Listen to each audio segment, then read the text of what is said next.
Hello everyone and welcome to Demystifying Gay Porn. My name is Ike Grande, and if you watch gay porn, I've definitely helped you get off. Ever wonder where poppers came from? Ever wonder why you see them on porn sets or you see them in video stores? Well, today we are talking to the author of a book called Deep Sniff. His name is Adam Zmith.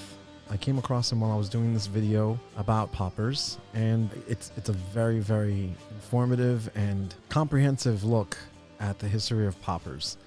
The book is called Deep Sniff, A History of Poppers and Queer Futures. The author is Adam Zmith, who is the guest tonight. I hope you enjoy. And one really quick note before I start the episode. My Instagram account was deleted. So if you've followed me on Instagram, I have a new account. It's called I.K Grande. Be a lamb and follow me again. With that in mind, please enjoy this week's episode. Cheers. Everybody, please help me welcome Adam Zmith. Zmith, right? Smith. Right. Zmith. Because it sounds good in my mouth. It sounds good, right? It sounds really good. Author and podcaster. Your book, Deep Sniff, is about poppers. And that's the reason why I wanted to have you on. Was because poppers are so embedded in gay porn history. So welcome. How are you? Thanks very much. I'm doing really good. Thank you very much for having me. No problem. Thank you for coming on. I was doing a little research on poppers because of we had spoken briefly before we got on, but there were a couple of models who were on OnlyFans who had bottles of poppers, and they had to edit them out, basically. So we're talking about people who've had a catalog of 200, 300 videos, and 100 of them might have had poppers in them, and they got taken down, and they have to figure out what to do. I thought it was very interesting. There is a crackdown going on. Here comes your book, Deep Sniff. What got you interested in the subject? Well, I just got interested in poppers as a subject because I got interested in poppers as a pleasure. Poppers was just a part of my sex life, and pretty soon after I started using poppers, I just felt like, wow, this is really good for me. This is really good in my sex life, whether I'm like with a partner or by myself. And I just really liked it, and I just noticed how lots of other people, especially maybe gay men or queer people more broadly that I knew or that I was sleeping with, use poppers, but not very many people knew very much about them, about what this drug was, where it came from, why it's called poppers, how it became associated with gay life so much, and all those things. And so I guess as a writer, I just thought, well, that's something that's interesting, the fact that lots of people know what this is, but they don't know very much about it. So I feel like there's stuff to find out there. I did notice that in one of your tweets, I think, or you were retweeting, you said there wasn't a book on poppers, so I decided to write one. I think actually what I said also was that I saw a hole and decided to fill it. Yeah, well, good. I'm glad you did, because there is tons of history with poppers.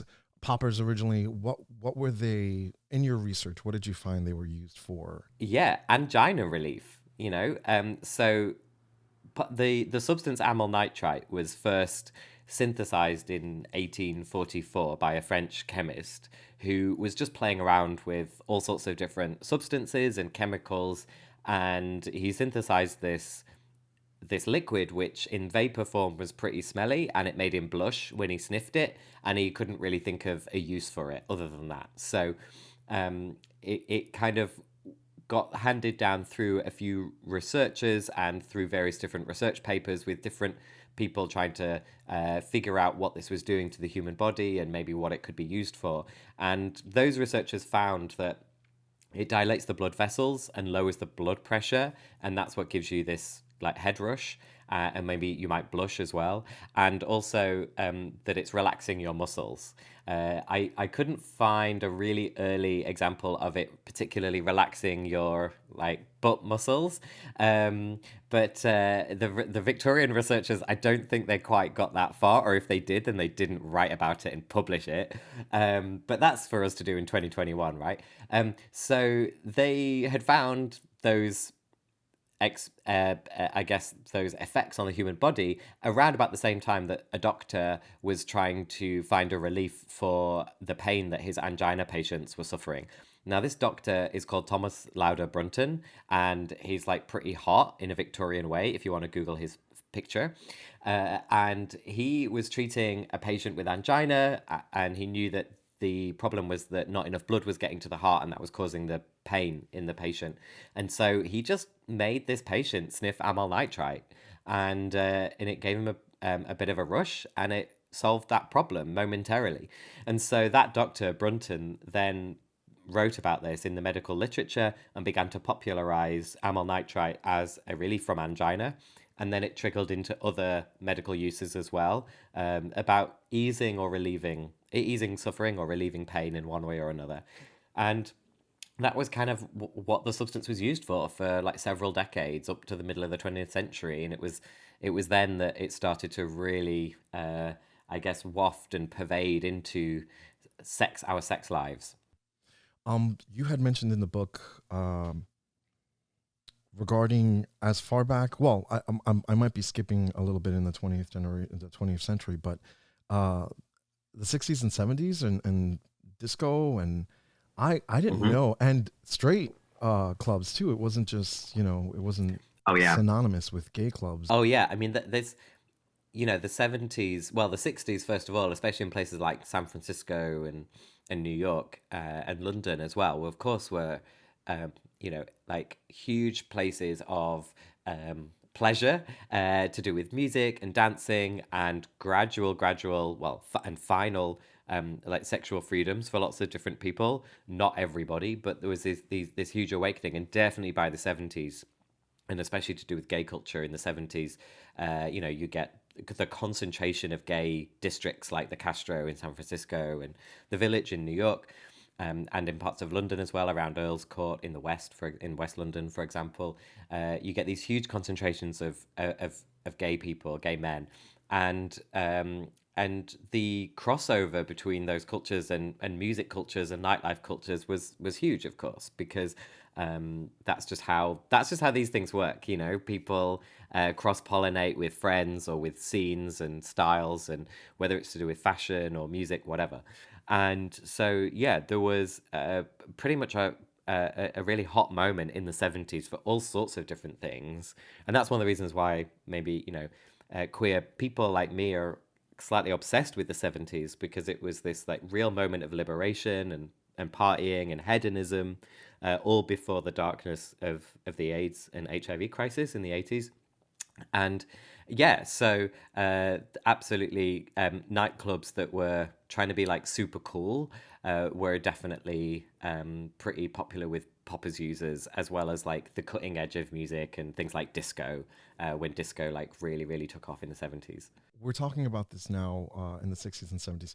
This is before Joseph Miller. Joseph Miller is a very important person in the poppers world or stratosphere, let's say. Well, before we get into him, how did people get their hands on poppers? So a lot of the time, and this is still true in some places in the world, people in the US and the UK, where the law is roughly similar now. A lot of people got their hands on poppers or amyl nitrite by going into a pharmacy and saying, I have angina or a heart problem. Please can you prescribe me, or please can you actually sell me amyl nitrite? And you didn't really need a prescription for that at first. I think the prescription requirement came in the mid-70s, around about 76, when authorities, both in the US and in the UK, noticed that people were walking into basically gay men were going into pharmacies and asking for amyl nitrite in like quite industrial quantities, way more than you would expect from people who had angina pain. And also, these were like different kinds of men. These were not the people who were slightly older and more at risk of angina. These were like young gay men, basically. They were healthy, and so they were going into pharmacies and asking for this. And actually, I know that recently in Australia, because there is a ban on poppers in Australia. Some people today do go to their doctors or their pharmacies and ask for poppers in that way by asking for the chemical substance and say it's a medicinal use. Some of them actually say to their doctor, "This is to help me have sex, and that's a part of my healthy life and well-being." And if the doctor is, in my opinion, like sensible and humane and compassionate, then they will give that prescription, you know. So yeah, in the 70s, that was up until the late 70s when the prescription requirement came in. That was how people in places like the US and the UK got hold of them, just by going into a pharmacy. The prescription requirement changed the game a bit, but also by this point anyway, companies had started to really manufacture poppers in huge industrial quantities and market them, brand them specifically aimed at gay men, basically in major cities like New York and London. And that was when in the mid to late 70s, that was when you start to get the brand names that we know that are very famous with poppers, either in history or still today, like Rush and Locker Room and TNT and some of these brand names. And that sort of started the trend of what poppers brand names became, which is why they're often still called slightly ridiculous, bombastic names like that actually today, many of them. Rush is one of the ones you don't forget. Platinum, right? I think, what's that one called? I can't remember now. Of course, there's all the different sub brands as well, like Rush XL and Rush Platinum and everything. And yeah, you could do a whole thesis on popper brand names and what it says about I don't know, human society. There's one called Oink. There's one called Lady Poppers. There's also, you know, Jungle Juice is a famous one. Everest, Wings. They're often about like power. They're often trying to evoke power or like big things or big heavy things. I don't know whether that's also connected to sort of like masculinity or things like that. Well, you know, if it was just called VHS cleaner, I don't know how many people would pick it up and. Right, but actually there is a relatively new Poppers brand. I think it is just called VHS Cleaner in a sort of like retro way, because obviously no one needs it for that purpose anymore. Not that they ever worked for that, but that was calling Poppers by generic names with a different use, with a use that was explicitly not human consumption, like boot cleaner or VHS head cleaner. That was some of the ways that the manufacturers kind of skirted around with the law. Okay, so two very important figures that you've studied after the scientists that discovered amyl nitrates, Joseph Miller, and well, let's go with Joseph Miller first, because he's the one that started manufacturing poppers in the 70s, correct? Well, actually, we could go. So actually, before Miller is W.J. Freezer, who started Pacific West Distribution Company and Rush. And so he set up that company in 1976, the same year that Apple Inc. was founded, and Starbucks and Microsoft. I just think it's interesting to place that company in the same company, actually, in this, among those peers, because those brands and companies are super famous today and super valuable as companies, and so is PWD. It's still a company. It's still making poppers, but it flies under the radar. It's probably not got quite the same valuation as Apple, which I think is like $1 trillion or something. Not like trading, that. But it's probably not trading on the. It's probably it's not trading on the stock exchange. I don't think you can buy stocks and shares. I bet they could sell stocks and shares. Anyway, so WJ Freezer was this really entrepreneurial character who created this company to manufacture Rush and distribute Rush, and it was obviously the preeminent poppers brand. It was super famous, super important, and he knew exactly how to target the gay male clients, basically. He knew that it was important to be very targeted and specific about going to the gay newspapers and magazines, which were hugely important to our people at that time in the 70s and in other decades as well, just because, you know, it's pre-Google, it's pre-internet, it's pre-mobile phone. You know, you get your information about what's going on in the community from newspapers and magazines. And so he advertised for Rush and other poppers brands in those gay newspapers and magazines, and all the way through the 80s as well and into the 90s. Drummer magazine was one of the ones that actually the editor of Drummer magazine from the late 70s onwards has said that the money that came from poppers advertisers really supported the business, really supported Drummer. And Drummer was this hugely important magazine in the US for Leathermen, but well, Leathermen and their cousins, let's say. And Freezer was just really quite bombastic about the claims that he made about poppers and the scale of the market that he wanted for his product, really. You know, he said they should be sold in Safeway alongside the shampoo, and they should be advertised on daytime TV. And he also did pretty cheeky things. I mean, cheeky is kind of a charitable word for it, like inventing or creating a different company, which would be a sort of medical research company, which would do quote unquote research on poppers in order to prove that they were not harmful, and then he would cite that research from that other company which he had created in order to convince journalists and people that that poppers were not harmful. So like that's a pretty dodgy business practice in my opinion. I mean the harms from poppers are like relatively low, especially compared to other substances and drugs, and we can get on to that if you want. But that was just one of the ways that shows, I think, just how tenacious Freezer was in pursuing this market. I mean, we have pharmaceutical companies that do that now. We have even other industries, meat, fat, sugar. So he wasn't. It was dodgy, yes, but common practice. Oh, I'm not. Common. Yeah, I'm not saying that it's not common.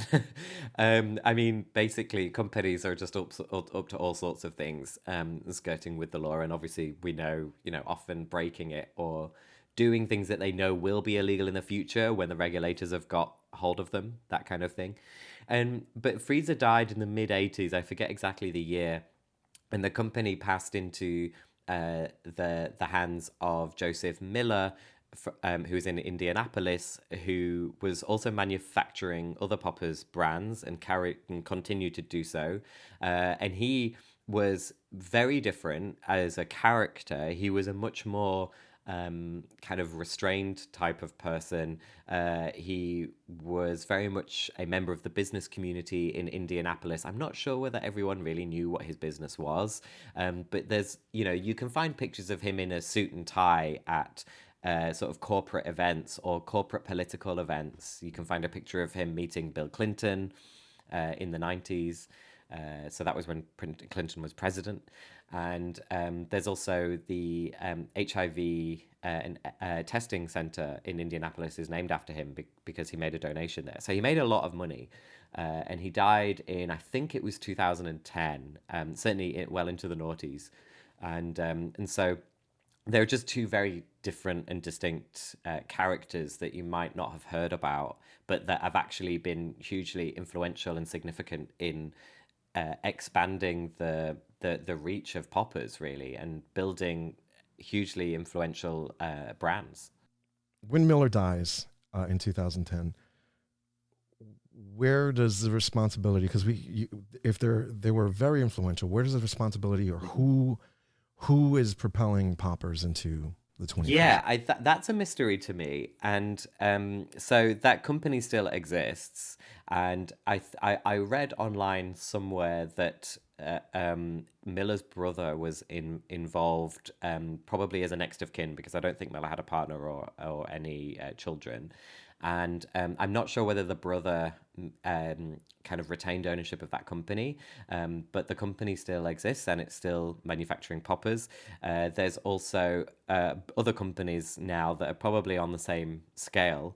BuzzFeed actually did an article going into a poppers company recently, well, a couple of months ago, and actually interviewing the person who was running the company. And that was really rare to see that inside look in a company, in a poppers. There was a picture of the guy packaging, right? I think that Yes, okay, yeah, yes, exactly. okay. Because there's pictures inside the factory, and it's very unusual that a poppers manufacturer would give access to a journalist. I mean, I spoke to the journalist. He's called David Mack when he was working on the story, and he said that he had been quite dogged in his pursuit of getting access to the company, but that he was still like absolutely gobsmacked when the guy just said, "Yeah, okay, come and visit the factory, come and interview me," because they're quite shy because they're dancing in this quite grey legal zone, and so they don't really like to attract attention. And some people from the industry said that this guy was really crazy for granting David access to the company. And also, I mean, the headline writer of that article absolutely nailed it because one of the things that you can't say in the UK and the US if you're making poppers is this product is poppers, and you sniff it as a human person, and this is what it does to you. Like, you can't kind of advertise it like that. So the headline writer for the BuzzFeed article said, "This man does not make poppers." And so all the way through, he's just saying, "Oh, I'm making room odorizer." And this is a really curious legal situation that poppers are in that I find really, really interesting. In that article too, I think I read a little bit about that, where they pretty much sum up a good amount of what happens with poppers. They appear in almost every adult bookstore that you can imagine, and there's such a quantity. I'm thinking about the ones in New York when I pick up for when I'm heading to a porn set, or during, if something happens, if a bottle falls and you have to replace it. Yeah. Yeah, all you see is, there's usually a cabinet. It's usually very, very close to the cash registers. And Yeah. I would say about 50 brands of poppers just hanging out in front. Yeah. Legal loophole. Yeah, the legal loophole is just that they can't be sold for human consumption. And so that means that you don't see on the bottle instructions of how to use it safely. You see things like, don't get this in your eye, don't drink this, but you don't have instructions on the bottle about how to sniff it. And also the retailer can't tell you that either, because they would be selling it for that purpose then. So it's just really strange, if you imagine other products in your house, like, the cleaning fluids or the bleach that you keep under your sink or in the closet, that, imagine if they could not legally say to you how to use this product safely. Of course they have to do that. And so, but poppers are one thing where everyone knows how you're using it, but they're actually not printed on the label. And so they also can't be called anything that would make the buyer think that this could be for human consumption. That's why they're called historically things like VHS cleaner or boot cleaner or room odorizer is the common one today, or just aroma. So there's that idea that you're not going to actually be kind of ingesting this in your body in any way, even just by sniffing the vapor. And so I think what's really interesting about this is how, like, basically, it feels to me like this might be the only product where the state, manufacturers, retailers, and buyers all know exactly what's going on. They know what these things are. They know how people are selling them. They know how people are using them and how people want to use them. But yet no one's saying that explicitly. And the state is saying, yeah, that's okay. And manufacturers are saying, yeah, that's okay, because it allows us to keep doing what we're doing, and no one really gives us unwarranted attention or regulation. And of course, users are saying, well, as long as I can go down to the adult bookstore and buy it or get some online, then I'm happy too. That's not the case in other countries like Canada, where there's a ban, or Australia, where there's a ban, or other countries which just have different legal situations. But in the US and the UK, that's the situation. So, like, everyone's lying and everyone knows what's in plain sight, but we're all sort of doing it anyway. And I don't know, I find that quite erotic, actually. There's something kind of a bit gay about it. If you think about it too, pornography is kind of on the skirts of what's legal and what's not. So it kind of there's a correlation there. While you were saying that, I always think about the fact that the only thing that separates porn from prostitution is basically having a crew shoot what's going on, because there's the exchange of money at a certain point. So the porn production company acts as a pimp, if you will. And it doesn't, in a less dirty way of saying it, but if you break it down to a basic term, or It's Yeah. it's very interesting. So I Yeah, of course. And like you said, like everyone knows, like there is totally a comparison because everyone knows this is happening. Some people don't want to think about it. They don't want to see it. They don't want to think about it. I mean, good luck to those people. And some people actually really get off on the fact that all of this is going on under the radar. Some people, just really like the fact that they do something which is just not very publicly open, but then also intensely, extremely publicly open as well, if you just know the right URL. before I get into, I wanted to ask you a little bit about your history with poppers, but Sure. why are they called poppers? Oh, they're called poppers because when amyl nitrite was originally a medical relief for angina pain, it was packaged in these tiny glass ampules. So each hit would be like a tiny little bit of liquid in a tiny little glass pearl or ampule. And because it's not the liquid that you want, and that's the thing that can like harm you if it touches you, it's the vapor that you want. You would crush this little ampule in your hand, maybe in a handkerchief or something to catch the liquid, and then the vapor would rise from it and you would sniff the vapor. But the act of you crushing that little glass ampule, because it was a pressurized thing, would make a pop sound. And so that was how poppers got their street name when they transitioned from being a medical thing into a sex thing and a pleasure thing. Was they were called poppers because they made a popping sound, and now generally they're manufactured and sold in these tiny little glass bottles, and there's no popping sound anymore. But we still use that word poppers, so that's where it comes from. What about the little? There's always two little beads or something inside of them when you shake them. Yeah, I'm not sure what's going on with those. They claim to be helping it stay fresh, don't they? Fresher for longer. I'm not sure about that.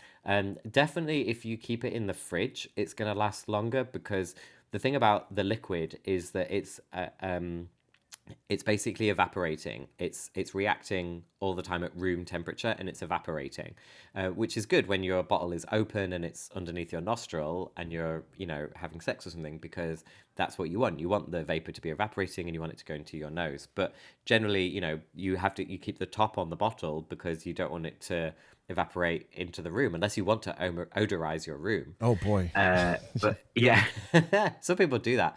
It's like opening a bottle of red wine, like half an hour before you're going to drink it. I don't know about that. But I've had it fall on sets and everybody's just keeled over, and they're just it's a lot.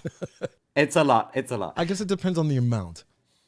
Yes, that's true. And definitely, also, it depends what else it's mixed with, what other smells. Because, like, I've been in, like, sex clubs and stuff where you go in and you can smell the absolutely indistinguishable smell of the combination of, like, sweat and poppers and maybe cum as well. And it's, like, both intensely sexy on the one hand and at the same time like kind of gross on the other hand, and like too much on the other hand. But that's sex clubs for you. What was the first time you used poppers like? I remember the first time I encountered poppers, which was I actually turned up to a hookup with this guy that I had sex with only once before. And the second time, it actually turned into a threesome, which was a nice surprise because he invited someone else. And they were sniffing poppers with each other and they offered it to me, but I didn't know what it was. I was pretty naive. I came to sex like later than other people, and so I had this quite steep learning curve, and a lot of things were surprising me in quite a short period of time. I was like 29, 30, having sex for kind of the first time, really, and learning a lot and experiencing a lot. And so they were sniffing poppers on that night, and I just said no because, to be honest with you, like the two of them were like more than enough for me. I was like fully stimulated, so that was fun. But then I did what I normally do, which is like retreat into my like darkened room and like did my own research and thought about it, and I bought some and must have tried some by myself. I don't remember the exact first time, but I remember thinking like, okay, it's not a big deal. But then the first time, not long after that, when I really, really understood what they can do for you and what they can do for me, was a New Year's Eve, actually, in 2017. And I was basically watching porn and wanking by myself at home, and the fireworks were going off outside. and I found a popper beta video which I had not seen before, and it was really intense, and it was telling me when to sniff, and it was showing me all these clips, and it was playing me this dark techno music, and I just followed the instructions, and I watched, and I wanked, and I sniffed, and I had a great orgasm, and the fireworks exploded outside, and I was like, oh wow, this is great. This is now a part of my sex life. That is a great New Year's. Yes, it was. And also, like, I like it because I think I also feel like New Year's is something that you always have really high expectations of. And so I don't generally go out. Like, I'm very social. Like, I do love partying and stuff, but I just don't bother with New Year's Eve because it's like too much pressure. So this was like, I wasn't expecting anything from this night. And then that happened. And it was like, okay, great. That's And you happening. wake up and you're like, it's a new year. It's a new me. Exactly. It's New Year. It was 9 a.m. New Year's. I've got the whole day. I can do some reading. I can do some work, whatever. I have to say that the first time I ever used poppers Yeah, tell me. was very similar on my own. I've been working in the porn industry for Mhm. it's going to be 15 years in 2022, which is crazy. Right. Um, Yeah. but a lot of the videos that we were doing in the beginning, the company that I was working with, were a little more extreme.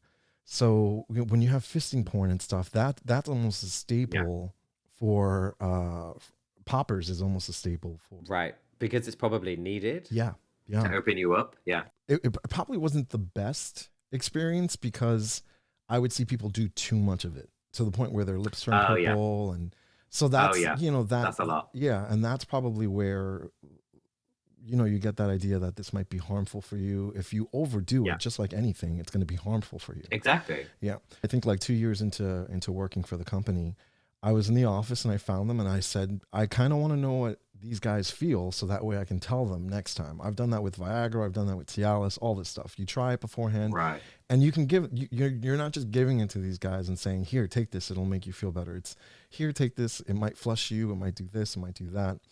Yeah. But I remember trying poppers, specifically just watching, because Yeah. they don't really give you instructions on how to do it, but you just watch it and you do it. Yeah.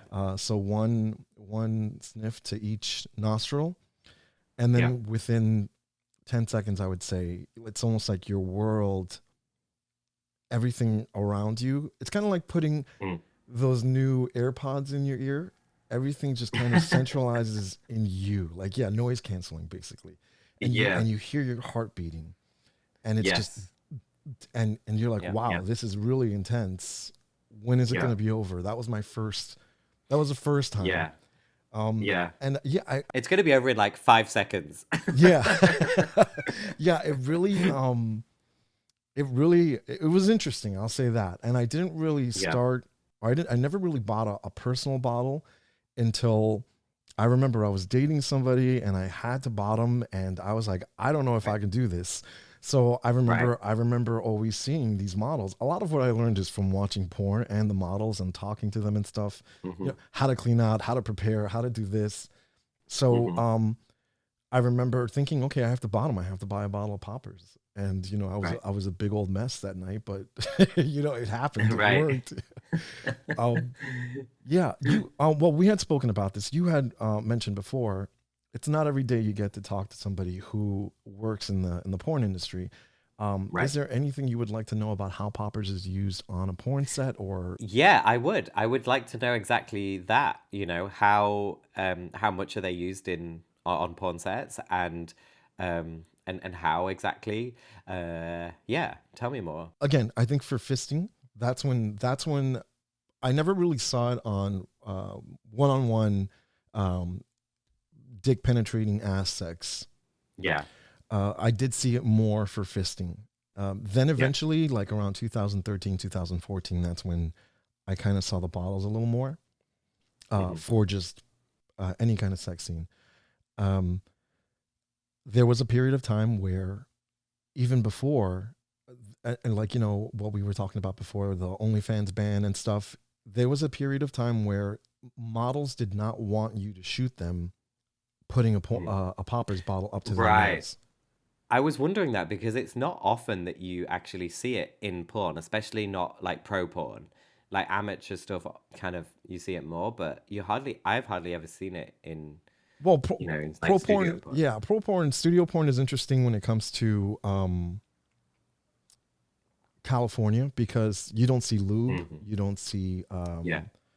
it Yeah. kind of everything just magically happens, you know.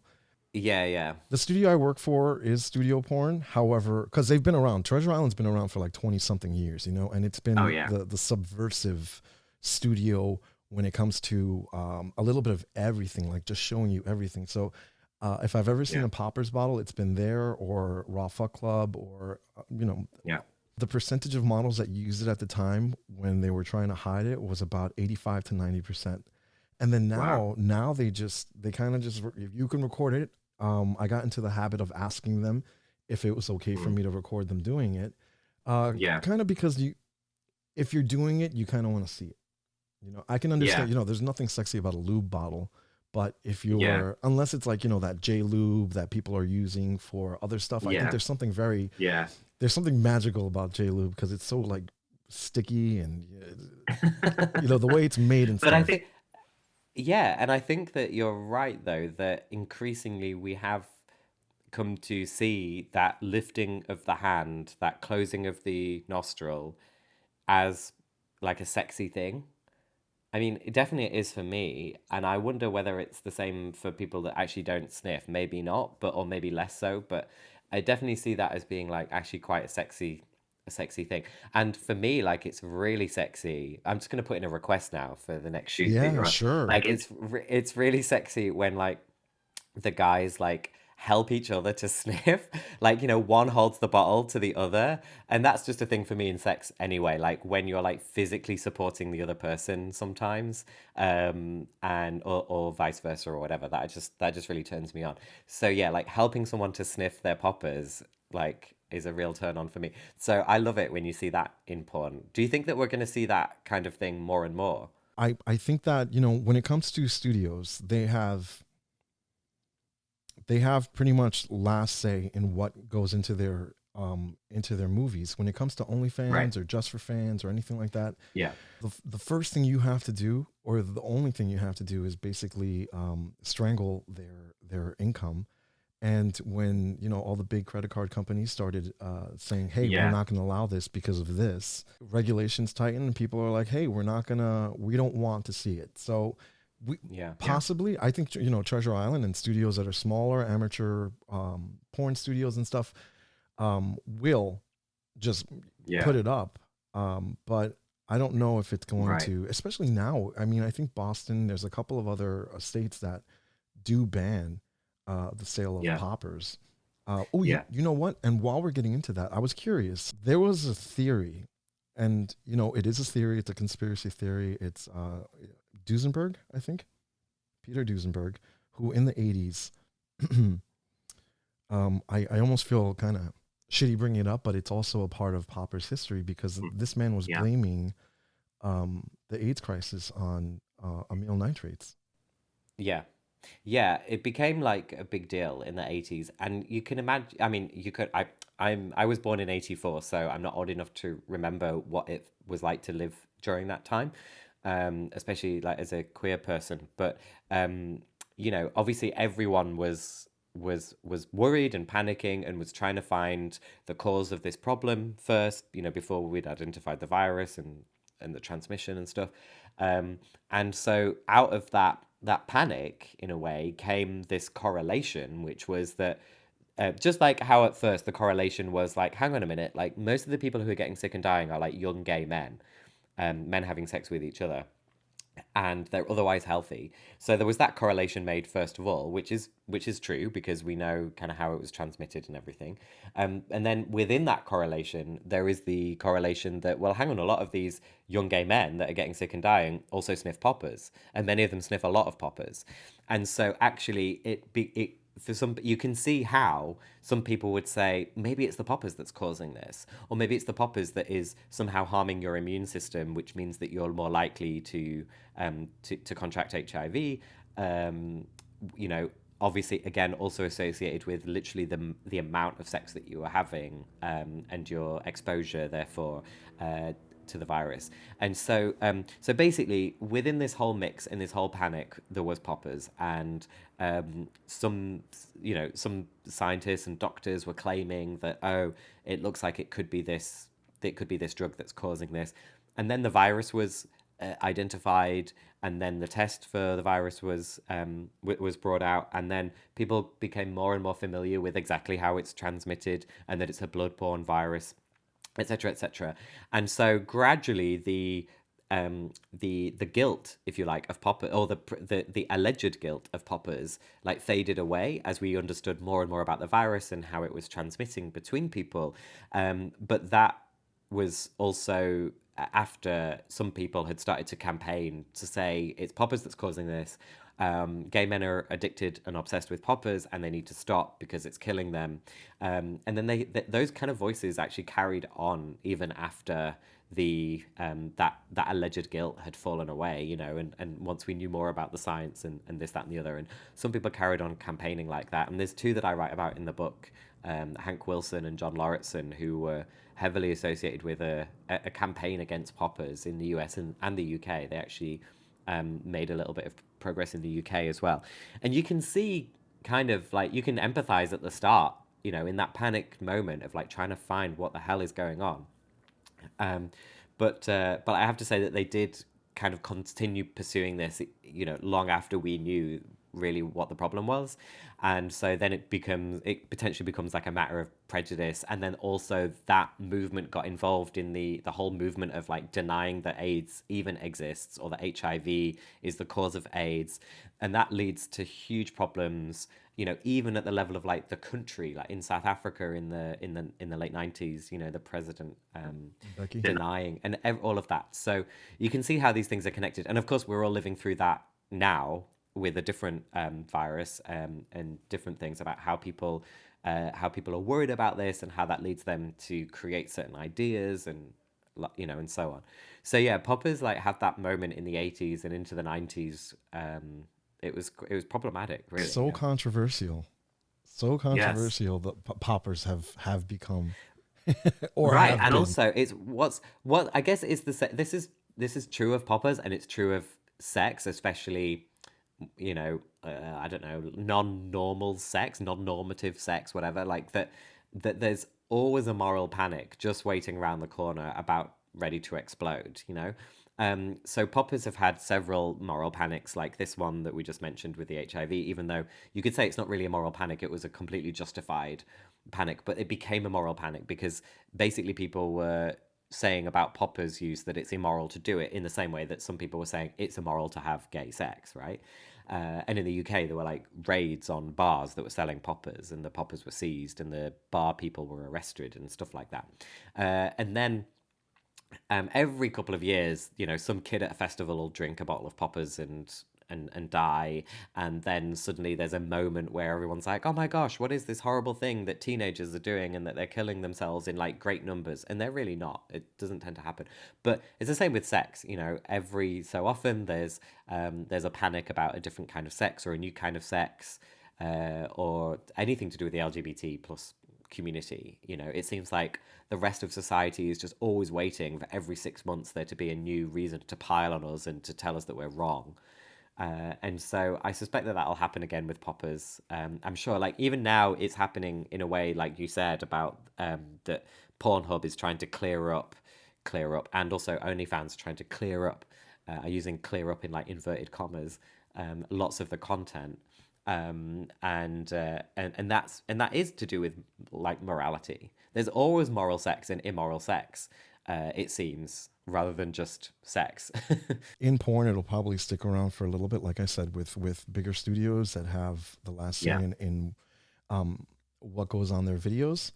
And I mean, like, look, it's I'm not going to say it's the backbone, but it's very close to, just like the pharmaceutical industry is with Viagra and Cialis and everything else, Caverjack and all that stuff that people put in their dicks to stay hard.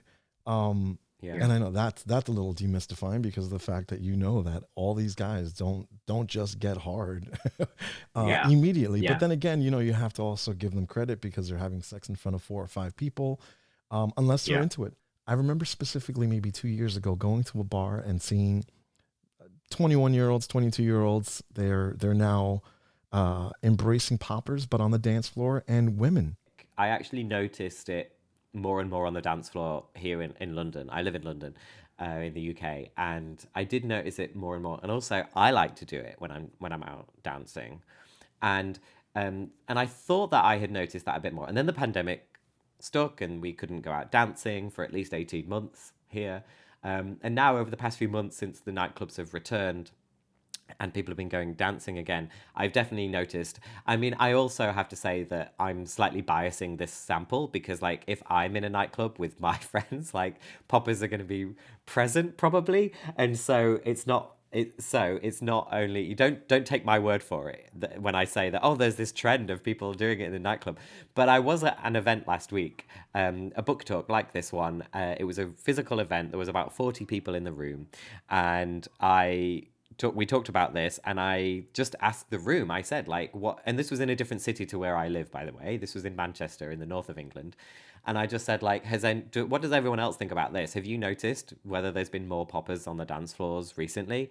And the age in the room was probably from like 20 to 40, 45, something like that. And basically, lots of people were nodding their heads, and they said that they had seen more and more poppers on the dance floor now. So I feel like we're kind of like we're having a roaring 20s, or absolutely, yeah, a very very high and horny 1970s all over again. And so I think that's what's going on the dance floors, which I will give it a shot on the dance floor. yeah, Just it's really great because you get to pass it around with friends, and you're dancing, and, like, I don't know about you, but, like, sometimes some of my friends and I will kiss because we get, like, a bit high and a bit horny, and it's really nice when you're dancing, and all of that. It's all good fun. give me a little promo. Give me a little plug about your book. Where can people find it? Sure. All that fun stuff. Where do people find you? Yeah, the book is called Deep Sniff: A History Hold of that sucker Poppers up. and Hold that sucker up. Let's see it. yes. Oh, yeah, here it is. I gotta say, yeah, the book is Deep Sniff: A History of Poppers and Queer Futures. I'm Adam Zmith, and my Twitter handle is Adam Zmith. My real name is Smith, but what are you going to do with that? So I just changed the S to a Z. So it's just Adam Zmith. That's my Twitter handle, and my .com as well. And you can buy the book in, like, any good bookshop, basically, online in the big obvious ones, or from your, like, local independent bookshop, which I would recommend, or bookshop.org, which is doing amazing things for selling books via independent publishers and independent retailers, but they're sending them to you as well. So yeah, you can buy the book in all of those places. I have not yet managed to have a collaboration or a brand partnership with a poppers company because they're quite shy about doing that kind of thing. So get in touch if you want to do a brand collab. And yeah, so that's me, Adam Zmith, and the book's Deep Sniff. Your podcast. What's your podcast called? Oh, my podcast is called The Logbooks. I've actually got a thing to show about that as well. Here we go. It's The Logbooks. It is stories from Britain's LGBTQ plus history and conversations about being queer today. And we use a very unique archive that goes back to the 70s to explore some untold stories from Britain's queer history. Yeah, The Logbooks. And you can get it wherever you get your podcasts. There you have it, guys. Podcaster and author of Deep Sniff, Adam Zmith. Thank you so much. I absolutely appreciate you being here. I think people will definitely enjoy this. I encourage you to look at the comments, like you said. And yeah, Demystifying Gay Porn. It's available on every podcast as well. It's available on YouTube. And my name is Ike Grande. I'm your host. And if you watch gay porn, I've definitely helped you get off. Cheers.